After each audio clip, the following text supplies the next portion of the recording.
Assalamualaikum. Perkenalkan, nama saya Anggun Ika Rahayu. Saya mengajar kelas 4, tema 2, subtema 1, pembelajaran 1. Selamat menyaksikan. Assalamualaikum warahmatullahi wabarakatuh. Waalaikumsalam warahmatullahi wabarakatuh. Anak-anak, bagaimana kabarnya hari ini? Baik. Alhamdulillah. Sekarang sebelum kita memulai pembelajaran, mari kita berdoa terlebih dahulu. Dipimpin salah satu. Siapa? Iko. Ya. Iya. Siap. Doa.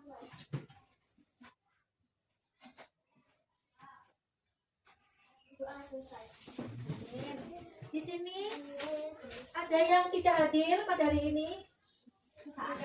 Oh ya, lengkap. Mari kita bersama-sama nyanyi Garuda Pancasila. Garuda Pancasila, akulah pendukungmu. Patriot proklamasi, setia berperan untukmu. Pancasila dasar negara, rakyat adil makmur sentosa. Pribadi bangsaku, ayo maju, maju, ayo maju, maju, ayo maju, maju. Sebelum memulai pembelajaran, Bu Anggun mau menanyakan, sumber energi terbesar di bumi itu apa? Yang keras. Matahari. Pinter. Sumber energi terbesar di bumi adalah matahari. Matahari itu memiliki kegunaan apa saja? Salah satu aja, yuk. Menjemur baju. Pinter. Bisa untuk menjemur baju. Tujuan pembelajaran pada hari ini, kita akan mempelajari pembelajaran tentang keterhubungan antar gagasan dalam suatu paragraf dan mempelajari sumber energi yang kita sebutkan tadi.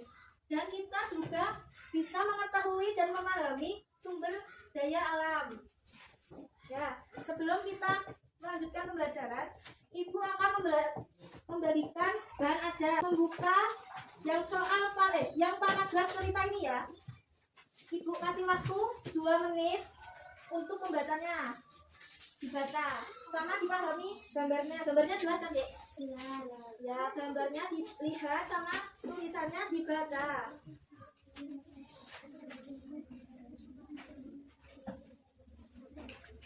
Sekarang Mbak Anggun akan menjelaskan tentang gagasan pokok dan gagasan pendukung.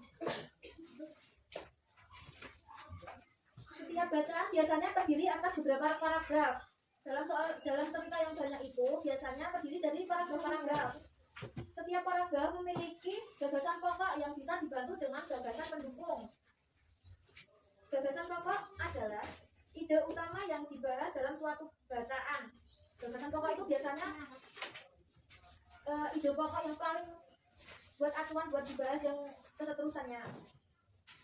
Lalu gagasan pendukung adalah uraian atau tambahan informasi untuk gagasan pokok, sehingga hubungan antar gagasan sangat dipengaruhi dari keterkaitan gagasan pokok dengan gagasan pendukung. Jadi keterhubungan antar gagasan itu sangat dipengaruhi dari terkait enggak sama gagasan pokok sama gagasan pendukung itu saling berkaitan apa enggak, nyambung apa enggak. Nah, kita simak lagi di soal cerita ini.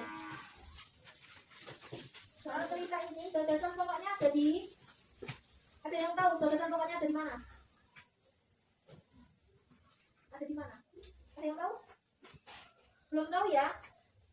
Gagasan pokoknya ada di kalimat pertamanya. Sekarang kalian ada yang mungkin mau ditanyakan?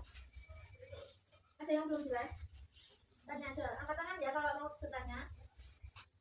Karena kalau belum ada pertanyaan, ada soal yang harus dikerjakan.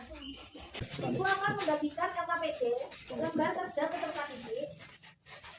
Ini dikerjakan secara individu. Tadi kan kalian udah baca, jadi kalian bisa mengerjakan.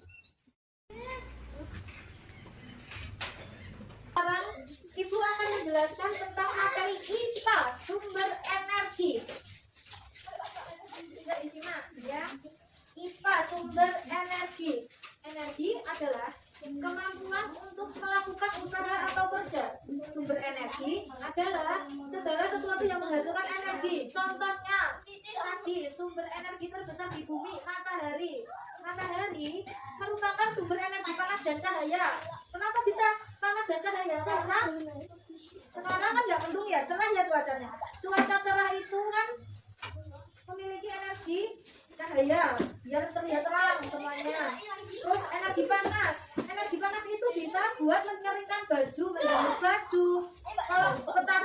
buat menjemur padi. Ya, pintar. Lalu sumber energi yang kedua ada angin. Angin merupakan sumber energi gerak. Tuh, ada bendera yang gerak-gerak itu karena adanya angin. Sekarang ibu akan membagi kalian berkelompok. Mau kelompoknya ke belakang atau samping? Samping ya. Sekarang kalian mengerjakan LKPD yang ibu bagikan secara berkelompok.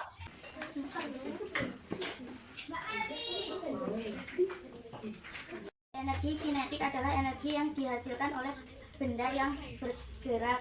Tepuk tangan dong. Ibu jelaskan ya. Sumber daya alam. Sumber daya alam adalah sesuatu yang berasal dari alam yang dapat digunakan untuk memenuhi kehidupan sehari-hari manusia. Sumber daya alam dibagi ada dua. Sumber daya alam yang dapat diperbarui dan sumber daya alam yang tidak dapat diperbarui. Sumber daya alam yang dapat diperbarui yaitu kekayaan alam yang kesediaannya tidak terbatas dan dapat terus ada selama penggunanya tidak berlebihan. Lalu sumber daya yang tidak dapat diperbarui karena proses penggunaannya lebih cepat daripada proses pembentukannya seperti batu bara. Sekarang kalian mengerjakan LKPD yang ibu bagikan secara berkelompok.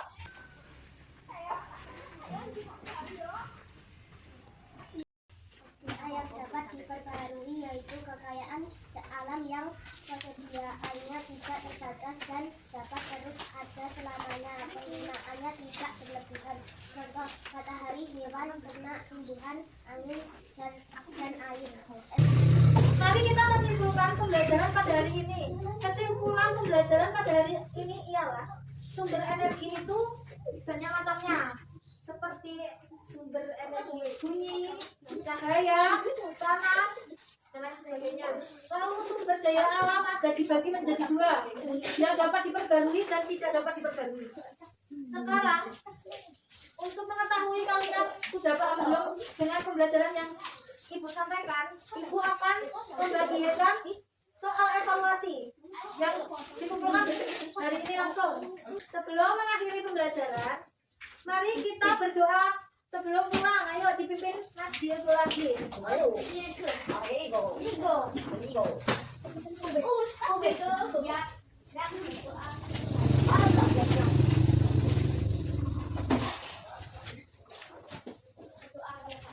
Terima